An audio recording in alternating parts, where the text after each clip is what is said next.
Kapan dia mendapatkan gelar ahlus sunnah?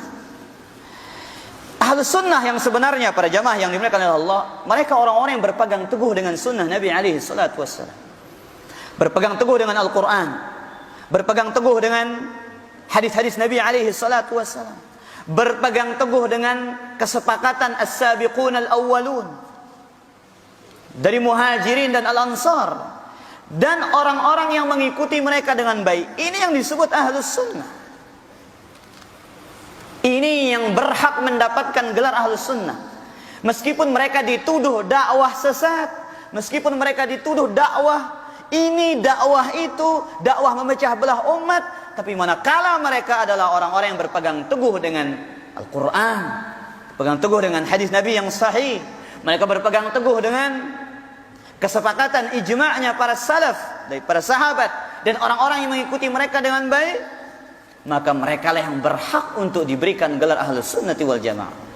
Sebagaimana kata Syekhul Islam Ibn Taimiyah rahimahullah, ya, dalam kitab beliau Majmu'ul Fatawa, beliau mendefinisikan siapa ahlus sunnah. Beliau mengatakan humul mutamassikuna bi kitabillah wa sunnati rasulih sallallahu alaihi wasallam wa mattafaqa alaihi as-sabiqun al-awwaluna minal muhajirin wal ansar wat tabi'una lahum bi ihsan.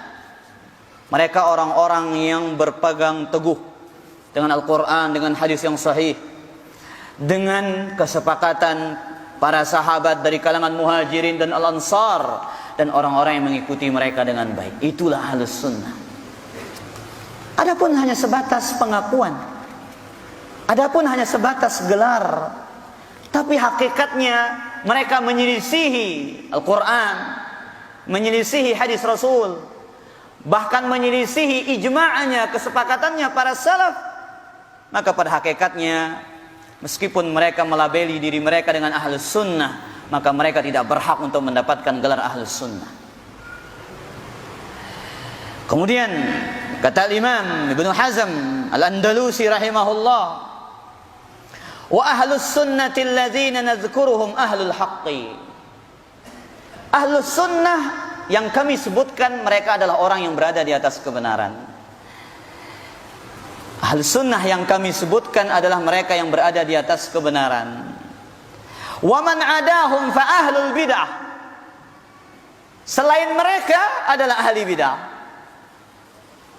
Ini bukan ucapan saya loh para jamaah. Iya, ini ucapan para ulama sudah dahulu berbicara tentang masalah ini. Tapi itulah dia para jamaah, karena jarang yang menyebutkan asar-asar seperti ini dari para dai, sehingga ketika disebutkan kata bid'ah orang nggak senang. Ya, bahkan tidak jarang orang alergi dengan kata bid'ah ini. Karena apa? Jarang mendengar soalnya. Ya kalau lama-lama ya biasa. Ya, namun awal-awal panas para jamaah. Ya, tapi kalau udah lama-lama ya suasana akan menjadi dingin. Apalagi dia tahu dakwah ini dibangun di atas hujjah yang kuat. Baik. Kemudian beliau mengatakan, fa innahumus sahabatu radhiyallahu anhum. Ahlus sunnah itu adalah sahabat. Semoga Allah meridhai mereka. Ini ahlus sunnah. Yang berhak mendapat gelar ahlus sunnah yang pertama para sahabat. Wa kullu man salaka nahjahum min khiyarit tabi'in. Dan semua yang mengikuti jejaknya para sahabat dari tabi'in terbaik, itu dikatakan ahlus sunnah. Berarti sahabat tabi'in yang mengikuti jejaknya para sahabat, ini ahlus sunnah. Summa ashabul hadis, kemudian para ashabul hadis, orang-orang yang mengikuti hadis Nabi alaihi salatu wassalam. Wa man tabi'ahum minal fuqaha, dan orang-orang yang mengikuti ahli hadis dari para ahli fikih. Jilan fajilan, dari generasi ke generasi, ila yaumina hadza, sampai hari kita ini, sampai detik ini. Wa man iqtada bihim minal awam, dan orang-orang yang mengikuti mereka dari orang-orang awam itu juga ahlus sunnah. Mengikuti sahabat, mengikuti tabi'in, mengikuti para ashabul hadis.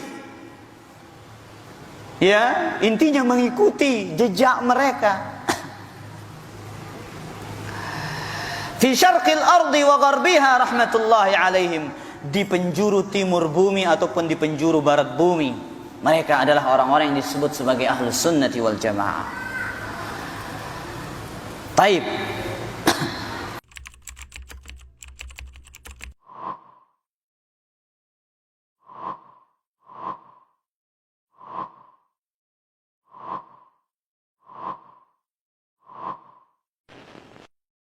فاسألوا أهل الذكر إن كنتم لا تعلمون